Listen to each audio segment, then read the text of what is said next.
we've just tried Skype and it's working. You guys aren't putting any prohibition on Skype then initially? Initially not, but we do think we're going to have prohibition on Skype, at least in the short term. And the feedback we're getting from customers is that they're not real comfortable with voice communication in the airplane. I think when the notice came out about using devices on the ground and possibly using cell phones at altitude, the statement made at the time was, we want to be a customer-responsive airline. We want to see what the customers think. And I'll tell you right now, customers are divided, and they're divided pretty violently. There's certainly a cadre of customers who think absolutely positive they want to talk the whole flight. There's another group that is saying, no way in hell, I don't want to ever fly an airline. So I think we have to wait and see what happens. Well, I mean, if, however, because you're not putting a hard and fast rule in place right now. If people aren't bothered, if you don't get complaints, are you just going to leave well enough alone? Well, honestly, because there's a lot of news headlines out there, but when in practice, there's people using voice over IP in flight all the time right now. Absolutely. Listen, the one thing I think we have going for us is, the JetBlue customer base, it trends a little bit younger, a little more affluent than the typical customer, and I certainly can tell you that, millennials aren't talking on the phone anyways, they're texting. So I'm not as worried. I mean, voice to a certain extent is it's not quite the killer app that it once was, but all the other ways to communicate that there are today.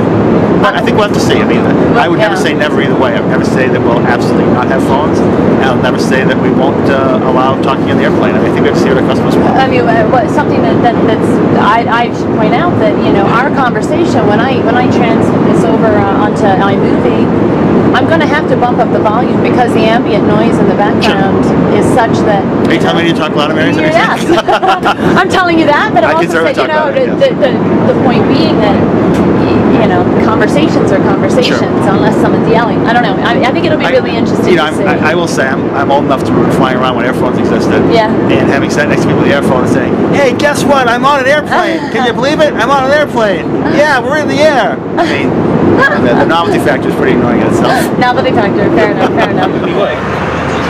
So, John Walton here of Route Happy is Skyping with who are you Skyping with? You're Skyping with Jason Rabinowitz over there in the other seat? Yeah, I am. He's all the way over there. Fantastic. On the other side of the plane. He's just on the other side of the plane. So we're going up to a satellite. Yes. Down from the satellite, through Skype, back up through a satellite to 6 feet away. Pretty awesome. And we can almost hear each other. Can you? Yeah, I can sort of hear myself, but it's only a second lag. There's a little bit of a lag. That's pretty incredible. All right, Jason, are you talking? I'm talking. Do some talking so we can see how you sound.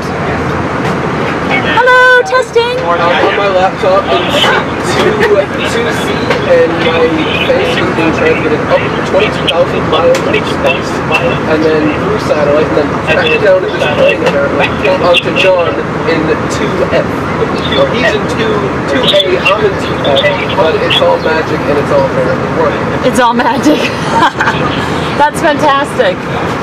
That is very little latency there. Yeah, very little latency. The picture quality is pretty dire, but that's still pretty good. It's double satellite. I mean, I'm pretty excited that it's working at all. That's brilliant. This is better than this on the ground in the terminal. Right. And this is the free version.